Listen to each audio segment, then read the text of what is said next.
कल सीएम योगी आदित्यनाथ देर शाम दिल्ली पहुंचे, तो अभी भी सीएम योगी आदित्यनाथ दिल्ली में थे और यूपी विधानसभा चुनाव को लेकर दिल्ली में काफी ज्यादा मंथन चल रहा है। अमित शाह के घर बातचीत हुई, अहम बैठक हुई। जेपी नड्डा और सीएम योगी के साथ करीब 3 घंटे तक ये मंथन चलता रहा है। विधानसभा चुनाव को लेकर ऐसे कयास लगाए जा रहे हैं। तो आज लखनऊ वापस आने वाले हैं सीएम योगी आदित्यनाथ।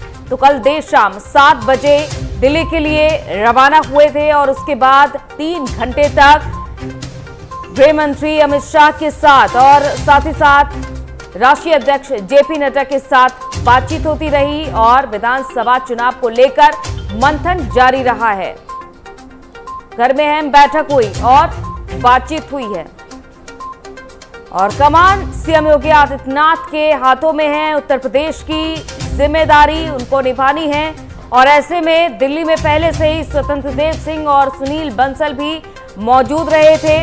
तो सीएम योगी आदित्यनाथ के साथ ही साथ स्वतंत्र देव सिंह के कंधों पर भी जिम्मेदारी और इसके आगे क्या कुछ होगा देखना होगा, क्योंकि मंथनों का दौर फिलहाल जारी है। बीजेपी में जन आशीर्वाद यात्रा की बात कर ले, चाहे बड़े बड़े सम्मेलनों और आयोजनों की बात कर लें, लगातार देखा जा रहा है कि बैठकों का दौर जारी है।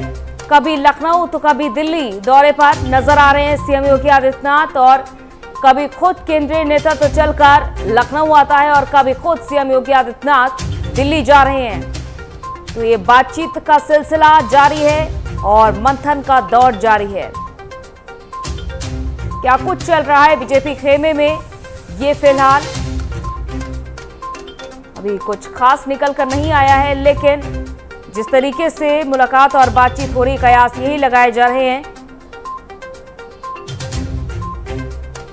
कि आगामी चुनाव को लेकर बहुत ही जोर से मंथन हो रहा है। अब कोई भी ऐसा, कोई भी घड़ी, कोई भी दिन ऐसा नहीं जा रहा है जब आगामी विधानसभा चुनाव को लेकर मंथन ना चल रहा हो बीजेपी में। तो सीएम योगी आदित्यनाथ की जहां उत्तर प्रदेश में भी सक्रियता देखी जा सकती है, तो वहीं दूसरी ओर दिल्ली पहुंचे और यहां पर बातचीत हुई है।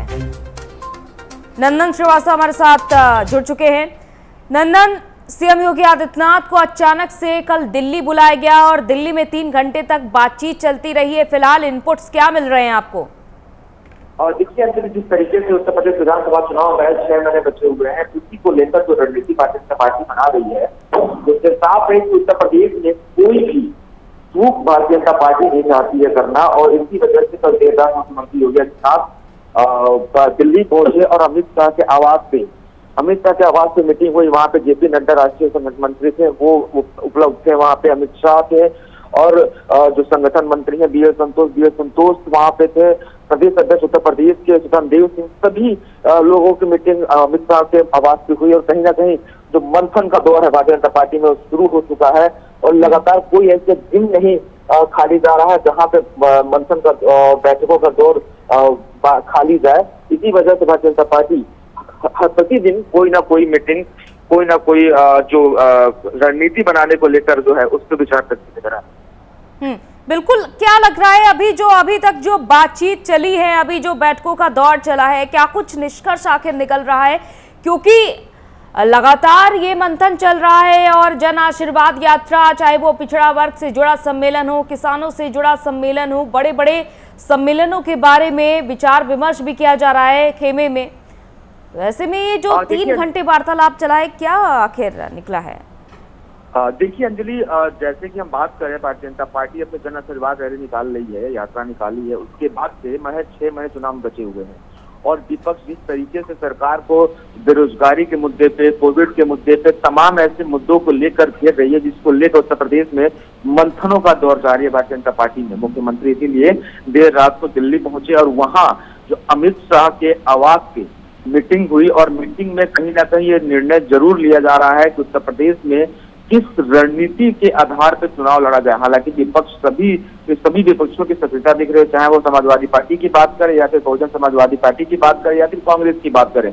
समाजवादी पार्टी की बात करें तो उनके सहयोगी दल भारतीय जनता पार्टी भगाओ एक यात्रा निकाल रहे हैं। वहीं कांग्रेस की बात करें तो जय भारत मिशन के तहत सभी महाजन संपर्क अभियान निकाल रहे हैं। तो कहीं ना कहीं आम आदमी पार्टी भी लगातार आरोप प्रत्यारोप का दौर देखिए शुरू हो नंदन, चुका कल है। ही विधानसभा सत्र में देखा गया था कि सीएम योगी आदित्यनाथ जहां विपक्ष पर करारा प्रहार भी करते हुए नजर आए थे और उन्होंने अनुपूरक बजट पर भी चर्चा की थी, साथ ही उन्होंने कई महत्वपूर्ण ऐलान भी किए थे।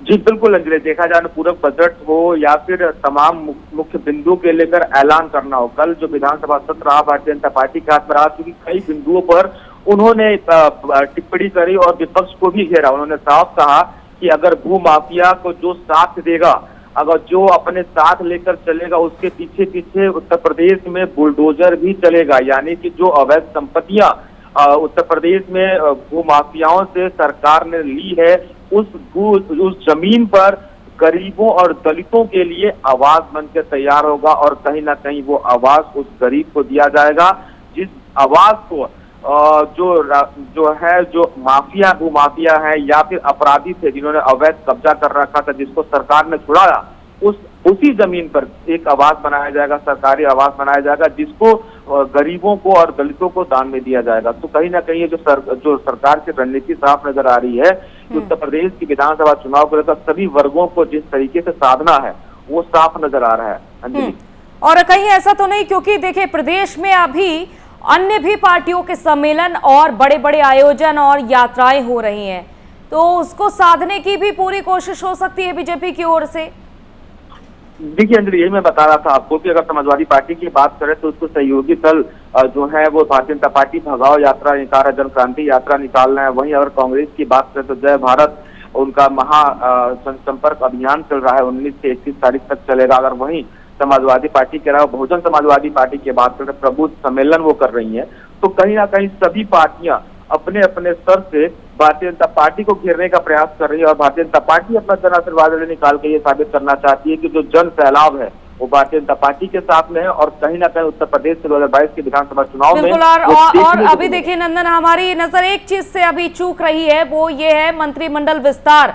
अभी मंत्रिमंडल विस्तार को लेकर भी हो सकता है इस बैठक में अहम चर्चा हुई हो। जी बिल्कुल, उत्तर प्रदेश में कई सारे ऐसे, जैसे निसाब पार्टी के अध्यक्ष हैं वो भी संजय निषाद, डॉक्टर संजय निषाद भी मीटिंग्स में कल देर रात से वो भी मीटिंग्स में उपलब्ध थे। तो कहीं ना कहीं कई सारी पार्टियां जो भारतीय जनता पार्टी के साथ में है या फिर कई सारे ऐसे पर्टिकुलर नेता जो है भारतीय जनता पार्टी के जिनको मंत्रिमंडल में जगह नहीं मिल पाई थी और इस चुनाव को देखते हुए जातीय और क्षेत्रीय समीकरण को साधने का प्रयास भारतीय जनता पार्टी जिस तरीके से करेगी, तो हो सकता है कि मंत्रिमंडल विस्तार में कई सारे ऐसे नए चेहरे आ सकते हैं जो कि 2022 के विधानसभा चुनाव में भारतीय जनता पार्टी के लिए कारगर साबित है। चलिए, बहुत बहुत शुक्रिया नंदन तमाम जानकारी के लिए।